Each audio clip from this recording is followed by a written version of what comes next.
નમસ્કાર, સ્વાગત છે આપનું રંગતમાં।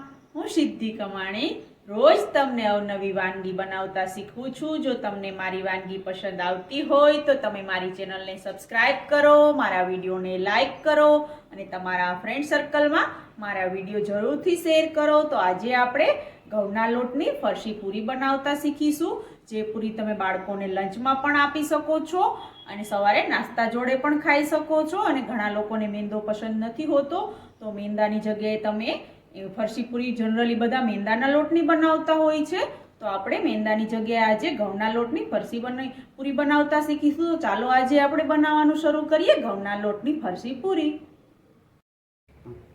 ઘઉંના લોટની ફરસી પૂરી બનાવવા માટેના ઇન્ગ્રીડિયન્ટ્સ આપણે જોઈ લઈએ। મેં એક આ નાની વાટકીનો માપથી લોટનું આપણે માપ કરવાનું છે, તો જે મેં અડધી વાટકી ભાખરીનો લોટ લીધો છે કકરો, આપણે એની સામે 2 વાટકી રોટલીનો ઝીણો લોટ લેવાનો છે। તો આપણે આ 2 વાટકી ઘઉંનો લોટ છે ને અડધી વાટકી ભાખરીનો લોટ છે। જરૂર મુજબ પાણી લેવાનું છે, 1 નાની ચમચી અજમો, 1 મોટી ચમચી કસૂરી મેથી, 1 નાની ચમચી તલ, સંચળ પાવડર 1 નાની ચમચી, 1 ચમચી ધાણા જીરું પાવડર, 1 ચમચી હળદર, 1 મોટી ચમચી લાલ મરચું પાવડર અને સ્વાદ મુજબ નમક, 2 ચમચી ઘી અને 4 ચમચી તેલ લઈ અને આપણે ફરસી પૂરી બનાવવાની છે। તો ચાલો આપણે બનાવવાનું શરૂ કરીએ ઘઉંના લોટની ફરસી પૂરી। ઘઉંના લોટની ફરસી પૂરી બનાવવા માટે આપણે પહેલાં લોટ બાંધવાનો છે। તો જે મેં આ વાટકીના માપથી લોટ લીધેલો છે, તો અડધી વાટકી આપણે ભાખરીનો લોટ છે તે પહેલાં એડ કરી દઈએ એકાદ લોટની અંદર। હવે એ જ વાટકીની 2 વાટકી માપ મેં રોટલીનો લોટ લીધો છે, તો એ બી એડ કરી દઈએ, એટલે આપણી પૂરી એકદમ ક્રિસ્પી અને ખસ્તા બનશે। તો હવે બંને લોટની અંદર આપણે બધા મસાલા એડ કરી દઈએ। તો આપણે પહેલાં તલ એડ કરી દઈએ 1 નાની ચમચી, અને અજમાને આવી રીતે હાથમાં લઈ અને આવી રીતે આમ મસળી અને પછી અંદર એડ કરશો તો ખૂબ જ મસ્ત ટેસ્ટ આવશે આપણી પૂરીનો। તો આવી રીતે આપણે અજમાને હાથ વડે મસળી અને પછી એડ કરવાનો 1 ચમચી।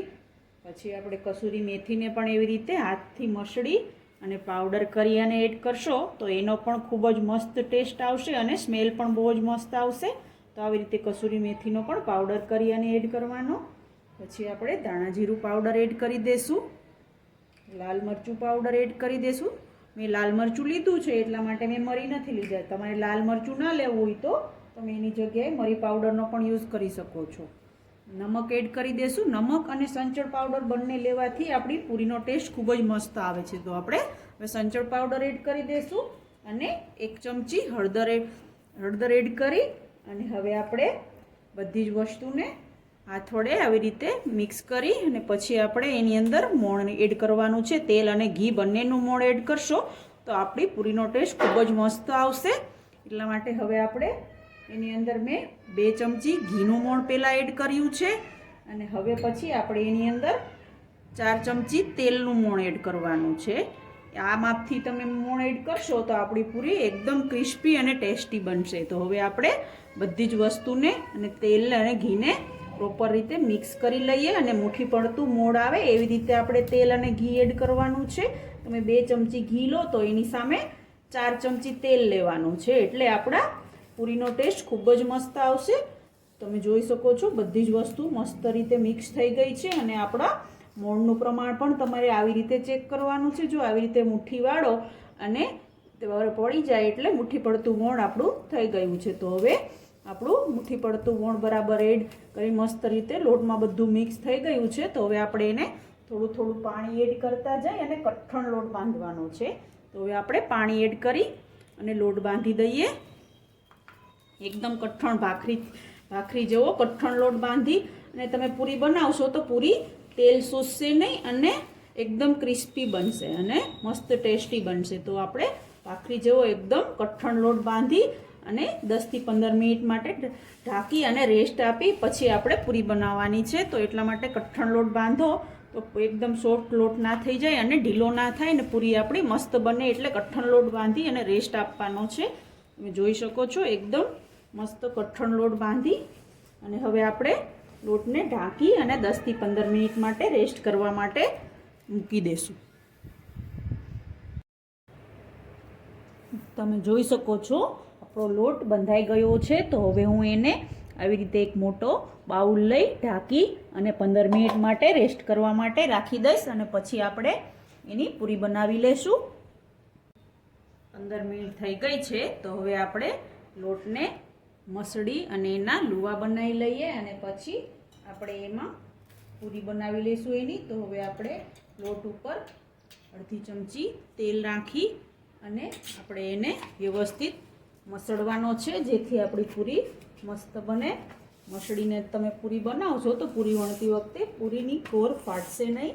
તો આવી રીતે આપણે લોટને મસળી અને પછી એને લુવા તૈયાર કરવાના છે. તો વ્યવસ્થિત રીતે હાથ વડે મસળી લેવાનો અને પછી એના આપણે લુવા તૈયાર કરીશું. તો હવે આપણે એના આવી રીતે રોલ બનાવી લેશું કટકા કરી હાથ વડે અને પછી એના લુવા તૈયાર કરીશું. તો આવી રીતે હાથ વડે ગોળ રોલ તૈયાર કરવાનો છે અને પછી ચપ્પા વડે એના કટકા કરી લેશું. તો હવે પાટલા ઉપર રાખી આવી રીતે અને લુવા બનાવી લેશું. એના આવી રીતે રોલ બનાવવાનો. પાટલા ઉપર તમે લોટને આવી રીતે મસળી ગોળ રોલ બનાવી લેવાનો. પછી એના લુવા તૈયાર કરશો તો તમારી પૂરી એક સરખી બનશે. હવે આપણે આવો રોલ બનાવી અને આવી રીતે ચપ્પા વડે એના લુવા બનાવી લેશું, જેથી આપણી પૂરી બધી એક સરખી બને, એક સરખી સાઈઝની. તો આવી રીતે આપણે બધા જ લોટના લુવા બનાવી લેશું. જોઈ શકો છો આપણા પૂરી બનાવવા માટેના લુવા મેં તૈયાર કરી લીધા છે. તો હવે આપણે એક પાટલી અને વેલણ લઈ અને પૂરી વણી લઈએ. લુવાને સાઈડમાં મૂકી અને હવે આપણે એક પાટલી વેલણ લઈ લઈએ અને હવે આપણે પૂરી વણી લઈએ. તો હવે આપણે પૂરી વણવા માટે પાટલી ઉપર અને વેલણ ઉપર આછું તેલ લગાવી અને પછી વણવાની છે, જેથી એ ચોટે નહીં અને પૂરી પણ મસ્ત વણવાની મજા આવે. તો હવે આપણે આવી રીતે પૂરીને વણી લેવાની છે. બહુ જાડી પણ નહીં અને બહુ પતલી પણ નહીં, એવી મીડિયમ આવી રીતે આપણે પૂરી વણી લેશું. અને પૂરીમાં આપણે ચપ્પા વડે અથવા ફોક વડે કાણા પાડી દેવાના, જેથી પૂરી ફૂલે નહીં. તો હવે આપણે એમાં મેં ફોક વડે આવી રીતે પૂરીની અંદર કાણા પાડી દેવાના, જેથી મસ્ત રીતે આપણી પૂરી ક્રિસ્પી બને અને તેલ પણ શોષે નહીં. તો આવી રીતે હવે આપણે બધી જ પૂરી વણી લેશું. તમે જોઈ શકો છો આપણી બધી જ પૂરી વણાઈ ગઈ છે. તો હવે આપણે તેલ ગરમ મૂકી અને પૂરીને તળી લેશું. આપણે પૂરી તળવા માટે એક પેન ગરમ કરવા માટે મૂકીશું અને એમાં તેલ એડ કરી અને તેલ ગરમ કરવા માટે રાખી દઈશું. તો હવે આપણે એમાં તેલ એડ કરી દઈએ અને તળવા માટે તેલ ગરમ થાય પછી આપણે પૂરીને તળી લેશું. તો આપણું તેલ ગરમ થઈ ગયું છે. તો હવે આપણે પૂરીને તળી લેશું. તો આપણે હવે તેલની અંદર પૂરી એડ કરીશું તળવા માટે. પેનમાં જેટલી પૂરી આવે એટલી આપણે એડ કરી દેવાની છે. તો હવે આપણે પૂરીને ગેસની ફ્લેમ મીડિયમ રાખી અને તળી લેવાની છે. જનરલી બધા ફરસી પૂરી મેંદાના લોટની બનાવતા હોય છે, પણ મેં આજે તમને ઘઉંના લોટની ફરસી પૂરી બનાવતા શીખવી છે. અને તો જો તમને મારી આ રેસીપી ગમી હોય તો તમે મારી ચેનલને સબસ્ક્રાઈબ કરો, મારા વિડીયોને લાઈક કરો અને તમારા ફ્રેન્ડ સર્કલમાં મારા વિડીયો જરૂરથી શેર કરો. તો આપણી પૂરી હવે આપણે ગેસની ફ્લેમ મીડિયમ રાખી અને તળવાની છે. તો એક સાઈડ મીડિયમ રાખી અને આપણી પૂરી એક સાઈડ લાઇટ બ્રાઉન થાય એટલે આપણે પલટાવીને બીજી સાઈડ પકાવીશું. આપણી પૂરી એક સાઈડથી બ્રાઉન થઈ અને તળાઈ ગઈ છે. તો આપણે હવે બધી પૂરીને પલટાવી અને બીજી સાઈડ પકાવવા માટે રાખી દઈશું. બધી જ પૂરીને પલટાવી દેવાની છે. આવી રીતે જારા વડે અથવા જારા વડે ન ફાવે તો તમે ચપ્પા વડે યા સ્પૂન વડે પણ ફેરવી શકો છો. તો હવે આપણે બીજી સાઈડ પણ બ્રાઉન થાય ત્યાં સુધી પૂરીને પકાવી લેશું. તમે જોઈ શકો છો આપણી પૂરી બંને સાઈડ લાઇટ બ્રાઉન થઈ અને પાકી ગઈ છે. તો હવે આપણે એને એક ડીશમાં કાઢી લેશું અને બધી જ પૂરીને આવી રીતે તળી લેશું.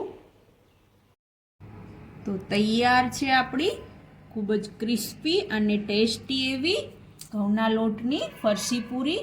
આ પૂરીને તમે ચા સાથે ખાશો ખૂબ જ ટેસ્ટી લાગશે આ પૂરીને તમે 1 મહિનો સુધી સ્ટોર કરી શકો છો અને બાળકોને લંચમાં પણ આપી શકાય છે અને સવારના નાસ્તામાં પણ ખાઈ શકાય છે અને તહેવારમાં પણ આપણે આ પૂરી બનાવી નાસ્તામાં આપી શકાય છે।